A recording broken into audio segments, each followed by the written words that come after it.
নমস্কার বন্ধুরা, আমি মধুমিতা মধুস কিচেন থেকে আজকে একটা রান্না করে দেখাচ্ছি। টমেটো দিয়ে পাবদা মাছ, মানে টমেটো পাবদা। এই যে পাবদা মাছ, তার মধ্যে নুন হলুদ দিয়েছি। এবার নুন হলুদ করে দিয়ে এবার ভালো করে মাছগুলোর গায়ে হলুদ করিয়ে নেব। এবারে মাছগুলো গায়ে হলুদ করাই, আর এদিকে তেল গরম করতে বসিয়ে দিয়েছি মাছগুলো ভাজার জন্য। আর কী করে আমি টমেটো পাবদা করি সেটাও তোমাদের দেখাচ্ছি। এই হলো নুন হলুদ মাখিয়ে নিয়েছি, তেলটা গরম করতেও বসিয়ে দিয়েছি। তেলটা গরম হয়ে এসছে। এই মাছটা রান্না করার সময় একটা ঢাকা সবসময় হাতে রাখবে, ভীষণ মাছগুলো ফাটে।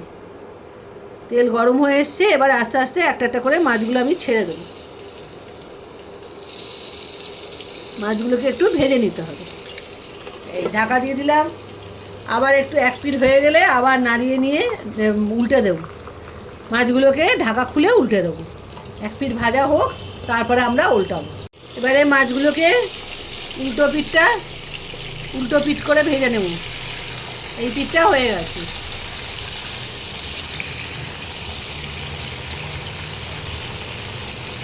ব্যাস, আবার এই পিঠটা হবে। আবার আমি আস্তে আস্তে তুলে নেবো। এক পিঠ মাছ ভাজা হয়ে গেল। বন্ধুরা দেখো, এগুলো মাছগুলো ভাজা হয়ে গেছে। এবারে আস্তে আস্তে মাছগুলোকে আমি তুলে নেব। এর থেকে বেশি ভাজা আর যাবে না।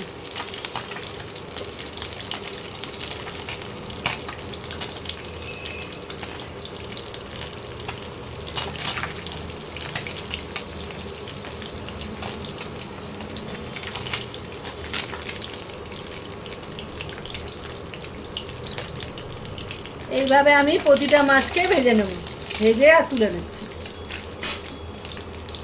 মাছ সব ভেজে নিয়েছি। এ দেখো, সব মাছ ভাজা হয়ে গেছে। এবারে আমি ইন্ডাকশানটা বন্ধ করে রেখেছি। এখন মশলাটা রেডি করে নিই, তারপর তোমাদের দেখাচ্ছি। এই ফ্রাই প্যানটা সরিয়ে দিলাম। 10খানা মাছ আছে, সেই জন্য 1 চামচ আর একটু বেশি দেব সর্ষে বাটা। সর্ষে আর কাঁচা লঙ্কা বাটা আছে। হলুদ গুঁড়ো আন্দাজ মতো,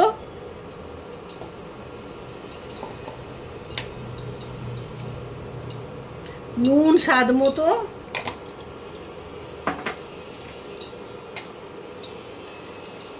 আর কালারের জন্য কাশ্মীরি লঙ্কার গুঁড়ো 1 চামচ। আর ঝাল লঙ্কার গুঁড়োটা দেবো না, কেননা আমি কাঁচা লঙ্কা দিয়েছি, সেই জন্য আর দেবো না। এই মশলাটাকে আমি জল দিয়ে গুলে রাখছি। এই মশলাটা আগে রেডি করে রাখতে হবে।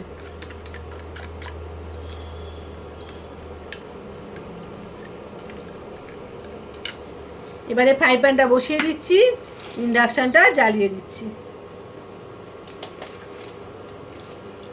এটা গরম হোক, তারপর তোমাদের কি করছি সেটা দেখাচ্ছি। এটা গরম হয়ে গেছে। এটা যেহেতু টমেটো পাবদা, সেই জন্য টমেটোটা একটু বেশি লাগবে। এই টমেটোগুলো প্রথমে ছেড়ে দিচ্ছি। একটু বড় বড় সাইজেরই কাটতে হবে।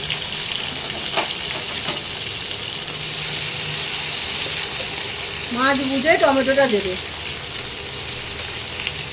যেহেতু 10খানা আছে, সেই জন্য আমি 2খানা বড় টমেটো দিয়েছি। আর কটা কাঁচা লঙ্কা চিড়ে রেখেছি, এটাও দিয়ে দিচ্ছি।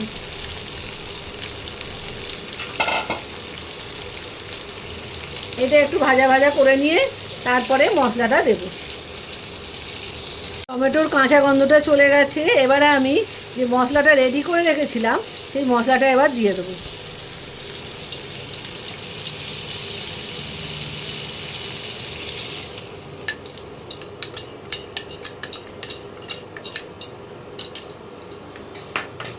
এবারে মশলাটা দিয়ে টমেটোটা দিয়ে কষাতে হবে।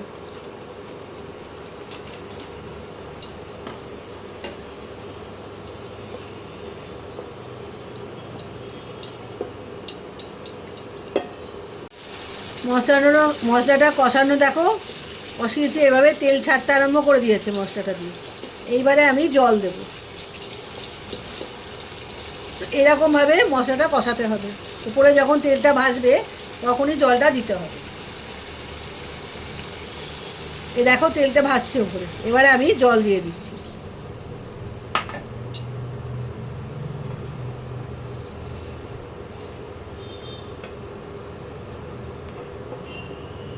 টমেটোগুলো গলে গেলে হবে না, টমেটোগুলো মানে হাফ থাকবে, শক্ত শক্ত একটু থাকবে, সেই মতো রান্নাটা করতে হবে।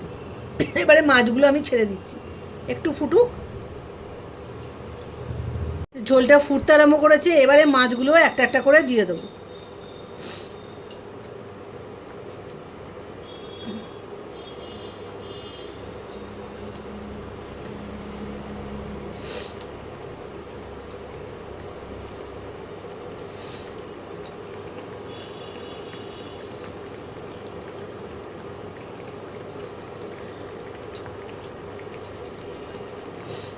সব মাছগুলো এভাবে দিয়ে 5 মিনিটের মতো ফোটাতে হবে, ফোটালেই হয়ে যাবে, আর কিছু লাগবে না।